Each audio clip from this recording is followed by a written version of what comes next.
Yo, what's up, Joseph? Today I'm bringing you guys another comparison video between the Amax and XM4. And I wanted to make this comparison because Raven has just been nerfing every AR every week, and it just seems like every day we're trying to use a new AR, and people overall are just very confused on what AR to run. And I wanted to use this video to showcase or to state why the Amax is back, because given the changes that they've been making recently, I think the Amax fits in very perfectly into this meta, and again, it's really powerful. So, you know, hope that this video kind of opens you guys' eyes to the Amax being back. Request recon on my position. Probably start using it a little bit more. But before we do get into the video, I want to see a few things. For starters, on the day of me recording this video, today was my first training day at my job, and it was very lonely. And I'm very tired right now, so if this video sounds a little low energy, I apologize, but you know, I'm just really tired right now. And also, man, if you're new to the channel, hit the subscribe button. When I get to 2,000, I'll spread it around. Probably less than 160 subs away. And if you guys do me a favor, following my Twitch channel, I always post underscore. I mean, now that I got a job, though, I don't know how often I'm gonna stream, but I'm gonna try to stream as often as possible. But anyways, man, with that being said, though, let's get into this comparison. And then we have the recoil pattern for the Amax. Some of you guys may still be wondering why I'm making this comparison and if the claims of the Amax being back is actually cap. But I'm here to tell you guys that the Amax being back is just not cap. This gun is really good, and I think it fits, like I said, very perfectly in this meta. And I'm going to explain to you guys why I believe that. And for starters, I want to talk about the recoil and just all that.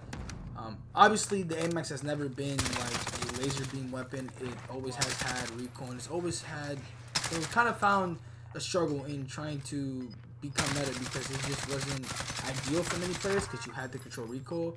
But now, if you guys haven't paid attention to the patch notes, a point of emphasis that Raven and just developers have been preaching is just nerfing recoil. If you guys remember, you know, the Craig getting nerfed. They got nerfed twice actually, recoil-wise. They keep nerfing the barrels for ARs. They keep just adding recoil to all these other ARs. And that's good.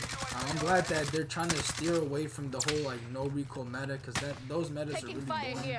And it's just so annoying when you die to these guys that have no recoil. And it just feels like when a new season comes out, right, and we get new weapons, it always feels like they never have recoil, which is actually true. They never do have recoil. So to have a meta where we actually have to use the right analog is kind of refreshing. Yeah, I know that doesn't necessarily require too much skill. It's not like the craziest recoil pattern out there, but it's better than nothing. We actually have to use the right analog stick now in order to hit our shots, which I appreciate because, you know, I'm a guy that likes to control recoil. I don't really want it to be too easy, because if it's too easy, then I'm pretty much unstoppable. I want to have a little bit of challenge when I'm playing this game. Some of you guys may feel differently, but I feel like most of us are pretty keen on the idea of not having, or are pretty keen on the idea of having recoil on weapons and just making it a little bit harder to hit shots, and not just anyone could straight up just 250 to 0 you in 2 seconds. I think we're all kind of tired of that. We dealt with a lot of these guns for too long, and I'm just glad that this one's here. And again, man, this Amax is right now, currently, I feel one of the more perfect weapons, because again, this gun hasn't really been touched in a while, and so damage-wise, it's actually really good. When you actually discuss a little bit later on, give me kind of surprised, because this gun still packs a punch. Now, granted, I'm pretty sure this gun does have a bullet drop at some point. I'm not entirely sure on what the range is. If you know the range of the bullet drop, if it does have bullet drop, let me know in the comment section below. You know, it'd be great for me to get informed. But I mean, overall though, it still feels like a really good weapon, especially headshots. Headshots are your best friend with this weapon. Again, when you hear the stats, you'll know why. And I just think that this weapon is kind of slept on. Yeah, I know that it definitely has.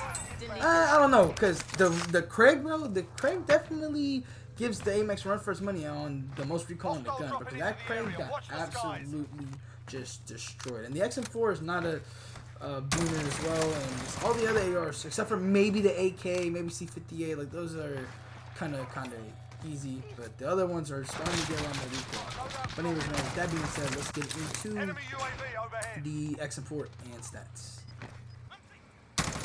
And here we have the recoil pattern for the XM4, and as you guys can see here, bro, off this, the XM4 looks like to have more recoil, and again, added on the fact that they have been nerfing the task force barrel, which is the barrel that I use. This gun overall has quite a bit recoil now, quite a bit more recoil now than it did previously.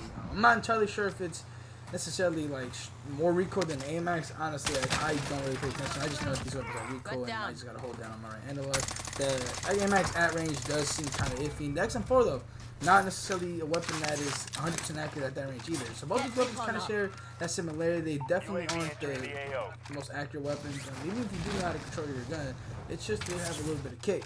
But anyways, man, moving over to the first statistic, we have the fire rate, which is 630 RPM for the Amax, and then 721 for the XM4. Not necessarily the greatest difference there, but in terms of like close range to medium range, the XM4 will probably edge out the Amax, and just overall like the handling ability on the XM4 is definitely better than the Amax. I think the Amax is a little bit slower in comparison to the XM4, and again, added on the fact that it has a slightly slower fire rate than the XM4. This gun at close to medium range will probably beat the Amax. But moving over to the damage, this is where it gets a little bit interesting because, again, like I mentioned, the Amax still has quite a bit of damage. For the Amax, at 0 to 25 meters, we have 54 damage to the head, 42 to the neck, 35 to the chest, stomach, and extremities, which are the limbs. And then for the XM4, we have 45 damage to the head, 45 damage to the neck.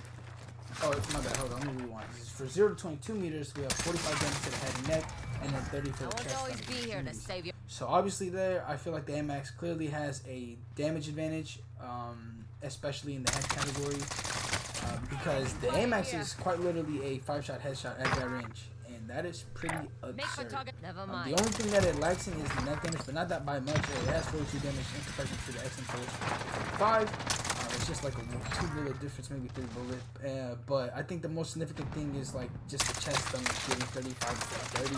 That is like a solid 3 to 4-bullet difference. And extremities having 35 damage is pretty significant because like if you're shooting the chest in or an arm, like it doesn't make a difference, right? In comparison to both the because they have the same damage for those body parts. And 35 damage just to hit a leg or an arm, that's pretty like significant, if I say so myself. Like, you're getting rewarded heavily for not being able to hit a chest or a stomach or a neck or a head. Like, if you shoot someone's arm with the Amax, you're doing quite a bit of damage. I think 35 is pretty absurd for those body parts. And then moving on over to the longer ranges, for 25 meters and above to the Amax, we have 48 damage to the head, 37 to the neck, 31 to the chest, stomach, and extremities, and then 22 meters and above to the XM4, we have 40 damage to the head, 40 to the neck, 27 to the chest, and extremities. Again, the Amax clearly having a big advantage aside from the neck in terms of damage. 48 damage to the head, again, pretty significant. It's like a 6-shot to the head at those ranges. But obviously, at these ranges, it's a lot more difficult to hit shots. They both require a lot more attention, and I think you're just better off mounting. But if you do mount, both these weapons become just absurd. Every weapon becomes absurd, but specifically these two because they have less recoil than, or my bad, they have more recoil than what we're used to, or we have been used to for the last few seasons. Yeah, it's definitely a cheat code to mount with these, given the fact that they do quite a bit of damage. Especially the Amax.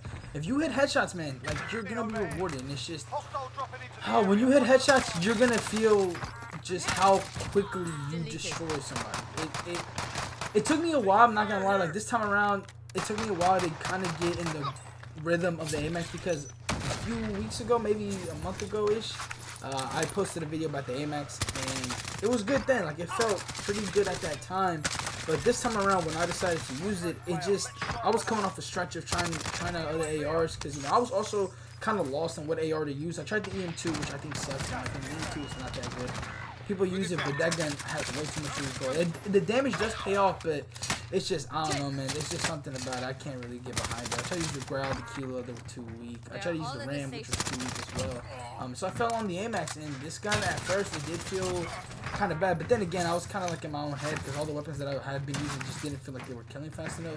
But then once I started getting used to it again, this gun was, oh my god, bro. Like, just, it's unfair when you're able to get the maximum damage. So if you get like 3-4 headshots in a gunfight, bro, you're gonna be melting through people. And I'm not gonna lie, bro, given the fact that there's a lot of recoil, the gun kicks up, and so it's not easier to hit head, but like as the recoil keeps going up, like obviously the head becomes a lot more accessible, because your recoil is literally kicking you up to the head. I mean, same thing goes for the XM4, but I think the Amax is a little bit more like,